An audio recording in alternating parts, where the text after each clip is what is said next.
با سلام. بریم برای پارت 2 و بررسی تفنگ دستگاه کیوسویت هم بخش پاک کردن تحتون انتخاب کنیم.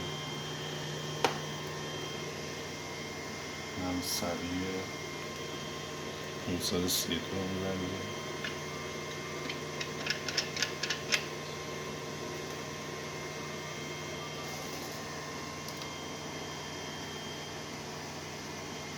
که محافظمون هم بزنیم استارت.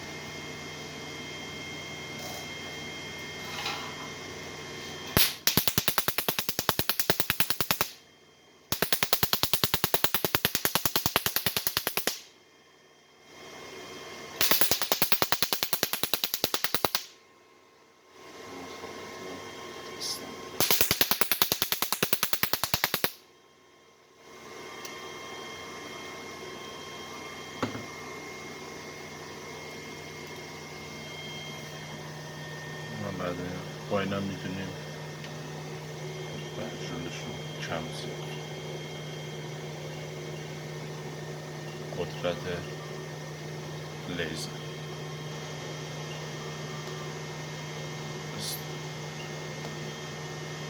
بک دستگاه تمام.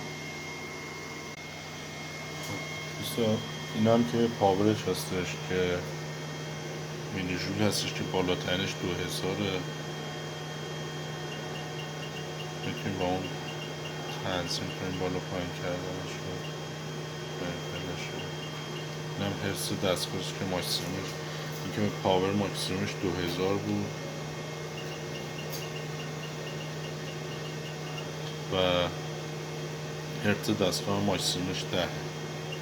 بیشتر نمیشه، میتونیم کمترش کنیم یا بیشتر کنیم که بیشتر. این هم دمای دستگاه است و این هم کانتل دستگاه که شاتایی که لیزر میزنه رو میتونه بهمون نشون بده که چند تا شات زدیم. مثلا مثل هم نمونه اینجا میتونید داشته باشید. استاپ میکنیم.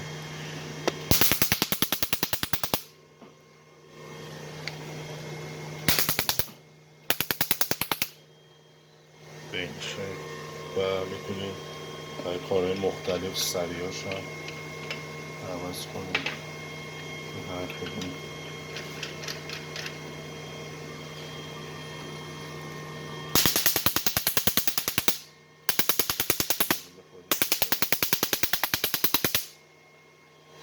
این نسبت اون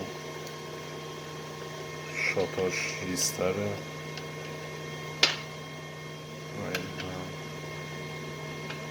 حالا توی کیوسویت برای کارهای مختلف میتونیم استفاده کنیم.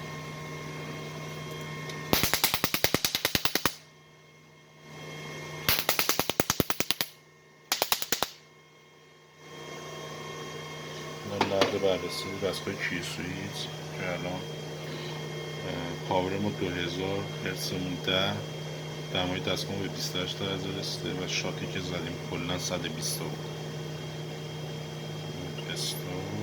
من برک دستگاه خارج شد. ممنون از توجهشون.